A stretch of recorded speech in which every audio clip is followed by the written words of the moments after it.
Hi everybody, this is Oksana, and today we're going to be making this pendant. I'm calling it a Celtic pendant just because these kind of swirls and lines remind me of that sort of style. So it's just a basic little pendant using round wires and using a bead. But if you wanted to make it earrings, you would just make another one. Try to get it as close as possible to the same shape and size, and then instead of attaching this big jump ring, which I'll show you how to make in the video, which makes a bail for the pendant, you would just attach an earring hook to each one and you would have earrings, and then you can make a third one and that'll be your pendant, and you'd have a whole little jewelry set. And before we get started, I just want to say that I hope you'll consider subscribing to my YouTube channel if you're not already. And if you like this video, please don't forget to hit the little like button below. It really helps my video get seen. And then if you hit the notification bell, you'll get notified when I make new videos, which is every weekend. So let's get started. So I'm using some 20 gauge round copper wire, and you just need one piece of it.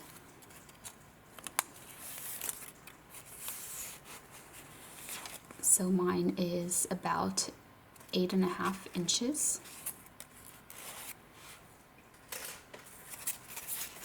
And then you just need some sort of bead that fits on your round wire. So this is a 10mm round bead, and I think it's just some sort of plastic or acrylic, but it's made to have this moonstone-like shine. And what you want to do is you want to just take your bead and slide it on to about the middle of your wire. And now you want to shape your wire into a circle, which it can be kind of difficult to do like a perfect circle. So if you want to do an oval or a different shape, that's okay too. If you happen to have a ring mandrel, that could be helpful, but because of the bead, you need the kind of ring mandrel that has this little indent here in the back.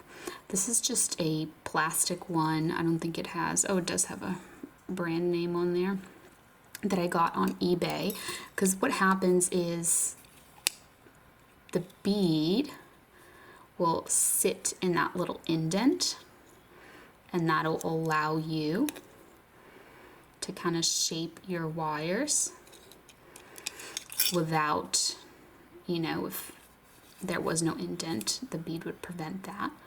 So once you have kind of a rough rounded like shape, you can kind of play around and get it to be how you want, and the bead can move a little bit, so if you feel like the bead isn't centered or something, you can move it around. It usually moves side to side a little bit. So once you have it to how you like it, what I suggest doing is just hammering this little edge. You can't really hammer the whole thing because these wires crisscross here and it kind of gets in the way and it's hard to hammer, but just hammering this little edge will strengthen the wire and it'll help you keep this shape as we work with it further.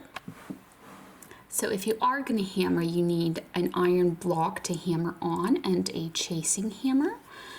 And I'm just holding this in the air for you to see, but normally you would just put it on the ground and you would have just the edge here because the bead will make it so that it's raised. So you want just the edge here, and I'm just holding it here so it stays in midair, but you would just kind of hammer the wire by tapping it, and that'll make it look a little bit flatter, and it'll give it some strength. So once you've hammered it, if you chose to do so, what you want to find is the middle, so up here where your wires cross, and it's going to be right above the bead. And what you can do is you can take a little marker and you can make a little mark on each wire, or you can just kind of eyeball it like I am. It's up to you, but you basically just want to grab your wire in that spot and bend it forward like this. so it's sticking up. And now I'm going to do that with the other wire.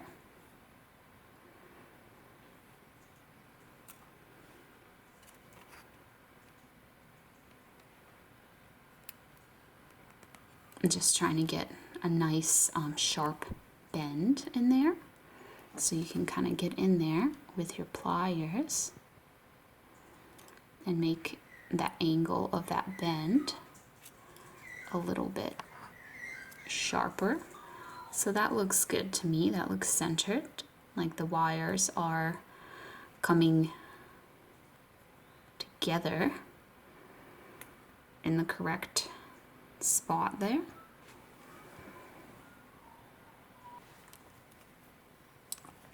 So what we're going to do now is we're going to use our round nose pliers, and we're going to do one of these at a time, and in this process, if they kind of move away from each other a little bit, that's okay, we'll put them back together.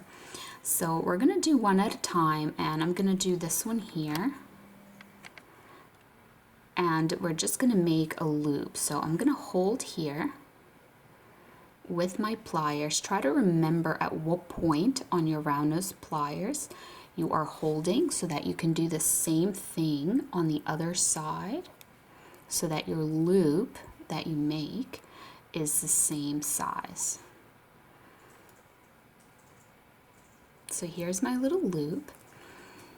I just want to tuck this wire into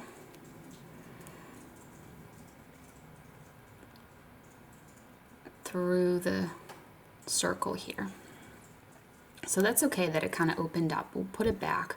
It's just the wires get in each other's way sometimes. So here's my little loop. It's coming down. Now I need to grab it a little bit differently with my pliers to be able to hold it. And I'm just kind of continuing the loop, continuing it upwards.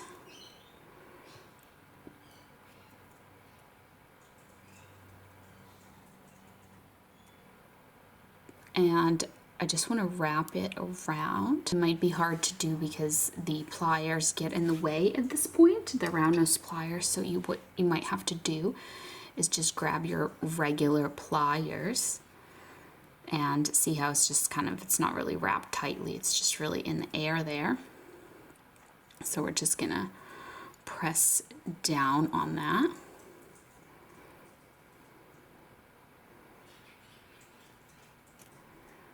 To bring it down, and then press this way to have it be right up against my loop. So I have the loop, then it's going all the way around and it's coming here towards me. And let's just press it down a little bit more because it's got this kind of raised bump in it. I'm also going to try and straighten this wire just by running it through my fingers at this point because it's got some little kind of bumps in it. So I'm just going to try and straighten it, and then I'm going to try and bring it kind of straight down like this. So this is definitely the trickiest part of the pendant, making these little loops. Now we're going to do the one on the other side. So it's kind of hard to get in there because of this one. So if you need to, you can just kind of open this up a little bit, and then we'll close it back later. So I'm trying to hold it in the same kind of spot how I held my other one. And then I'm just curving it so it goes through there. And then I just need to adjust how I'm holding it.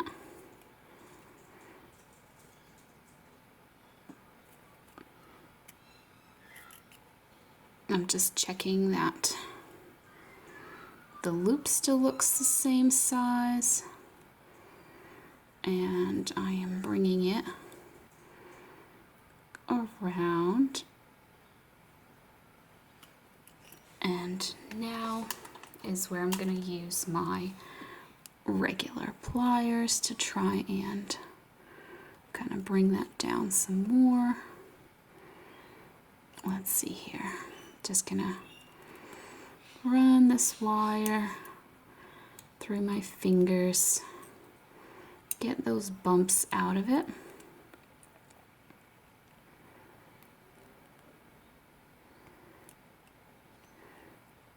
Try and press down on it a little bit. There we go. So our circle kind of moved out of place, and that's okay. We can put it back and we can recenter our bead. And what I like to do is I like to kind of try to line these up together and then just kind of press on them to just try to get it aligned nicely. Sometimes if there's like a gap up here, that's okay. We're gonna take care of that. The most important thing is that they're like aligned this way and this way. So here's the point at which you want to be now. And this is going to be our front. All right, and what you want to do now, this is easiest to do while you're holding these like this, is you want these wires to kind of crisscross here at the top like this. And then we're going to put a little curve into the wire with our finger and into the other wire. And see how this wire is going on top? We want to just swap it so that for down here, it's on the bottom. So whatever wire is on top up here, make it be on the bottom down below. So I'm just trying to make this a little bit smaller.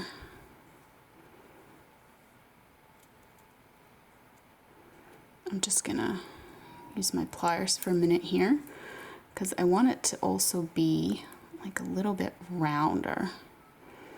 Kind of looks like a teardrop shape. And I want it to be not that. All right, let's see. There we go. That's good. So now we want to put a curve going this way in each of the wires, and we want them to go on the side of our bead. And so like this. Okay, so just kind of work on that until it looks how you want it to look.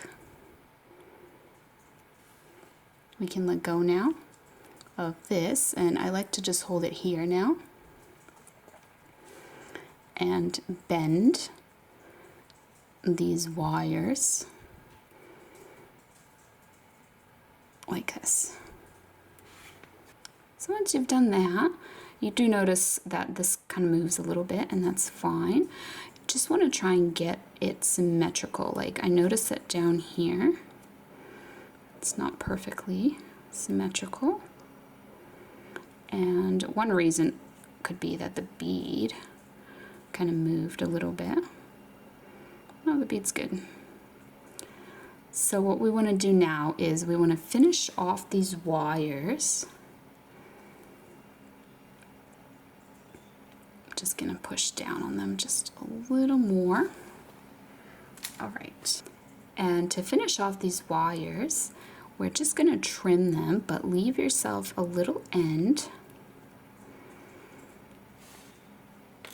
And I'm gonna do that on this side as well, trying to have it be the same. And then we're gonna take that little end and we're just gonna curve it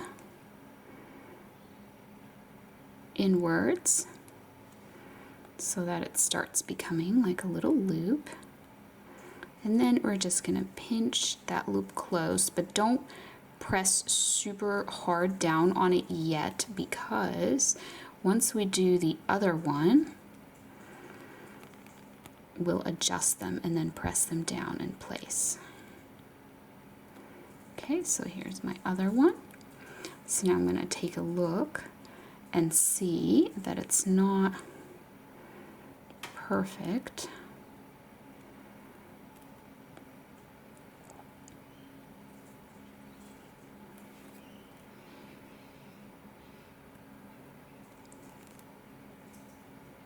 All right, that's much better. So once I get it how I want it to be, I'm gonna go in there and just really press down on those little loops so they're just tight, closed around this wire, and they're not gonna move out of place, and it also locks your bead from moving side to side. And I'm just gonna press on this one this way a little bit because it's just a little bit raised. There we go. So what happened here is these got unaligned. One is a little bit higher than the other, so I'm just going to try and push on them a little bit to try to get them aligned a little bit better.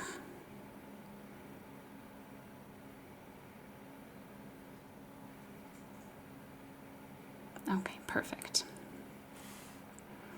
Here is what that is looking like. So now it's optional, but I think it looks really cool if you hammer this edge with this rounded part of the chasing hammer. So kind of how we did before, but just with the rounded part, and it gives it some texture. I'm gonna go ahead and do that real quick off camera, and I'll show you what it looks like, and you can decide for yourself if you like that look and if it's something that you wanna do.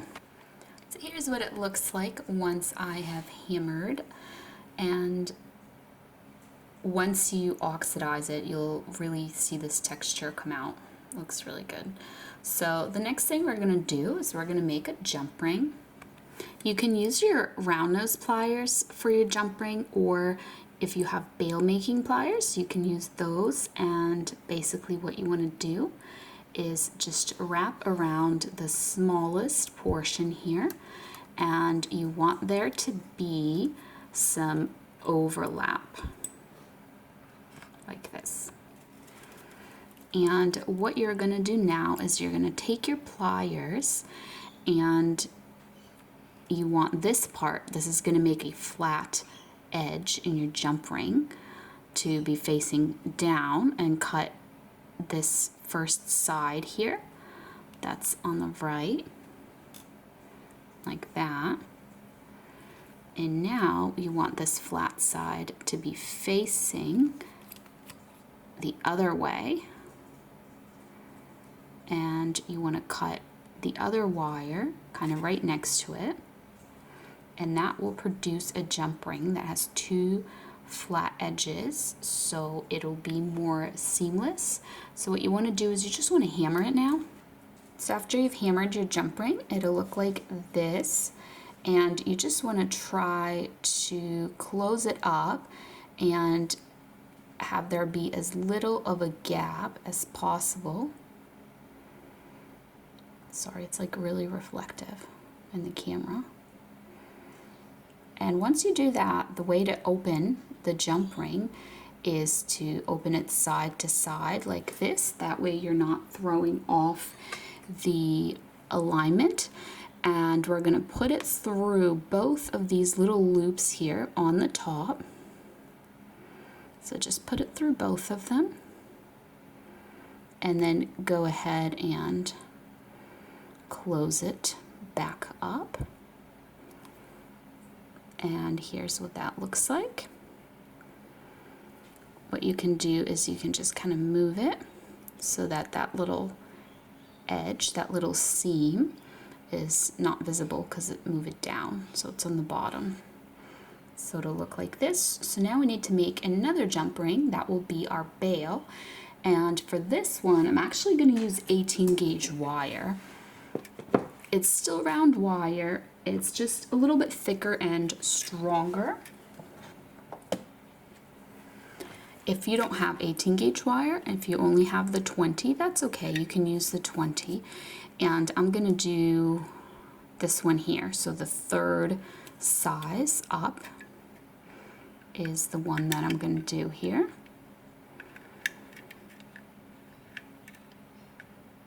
So I'm going to do the same thing. I'm going to make a loop. I'm going to give it an overlap, and then I'm going to cut it so that this flat portion is facing where the jump ring goes, like where it continues. It's not facing the wire that we're cutting off and removing, but it's facing the jump ring itself. All right, so after you do that one edge, we're just gonna switch it again so this flat edge is facing where the jump ring is rather than the wire that we're cutting off. And here is our second jump ring, which is gonna be our bail. So I'm just gonna kind of line it up a little bit better here. Here it is, and now I'm just gonna hammer it to make it stronger. So once you have done that and you've hammered it, go ahead and open it up and just put it through the other jump ring, close it up, and you've got yourself a bail. So here it is, the finished pendant, and it'll look even cooler once the copper is oxidized and you can really see the texture. So thank you so much for watching. I hope you enjoyed, and I'll see you next time. Bye.